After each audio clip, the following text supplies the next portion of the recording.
Tinidigong tuloy ang pakikipagbakbakan sa mga kritiko si Mar Rojas nakipagbatina sa isang kalaban sa politika. Pero si Chris Aquino binabatikos dahil sa pagsakay sa presidential chopper sa kanyang pagkampanya kay Rojas. Nasa gitna ng aksyon si Ryan Ang. Kahit magkatunggali sa politika, pinasalamatan pa rin ni Liberal Party Underbearer Mar Rojas si late Congressman Martin Romualdez. Sa nilabas sa pahayag kasi ni Romualdez, inamin niya na nasa Leyte si Rojas kasama si Secretary Volter Gasmin para tumulong noong bagyong Yolanda. Papasalamat ako, hindi ko inaasahan ito, wala naman kaming pag-uusap, wala kaming konversasyon at hindi ko alam kung ano yung nasa likod nito. Finally, lumabas, nilabas nila matapos yung ilang buwan at taon na paninira, pero wala na yan. Tapos na yun. At least, nasabi din nila yung katotohanan.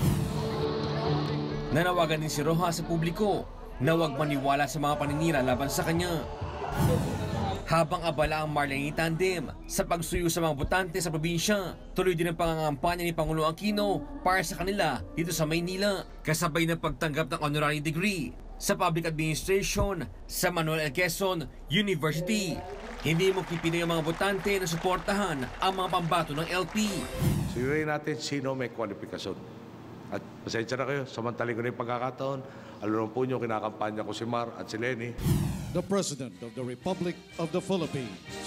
Dumalo rin siya sa isang pang-okasyon para sa inaugurasyon ng isang power plant sa Negros Occidental. Dito, naging palaisipan sa ilan ang nabanggit niyang balak na pag-iikot sa bansa sa taong 2019. Baka raw ho, ito last term na raw ho niya. Pagkatapos po nun, sasamahan na niya ako mag-ikot ng Pilipinas after sa 2019.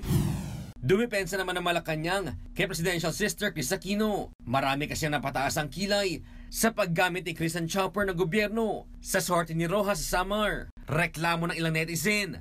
Noong may forest fire nga raw sa Mount Apo, ay isang helicopter lang ang pinadala. Pero bakit to si Chris? 5 ang ginamit sa kampanya. Sagot ng palasyo, pwedeng gamitin ng First Family ang mga chopper ng gobyerno basta't kasama ang Pangulo. Umaaksyon bilang Pilipino.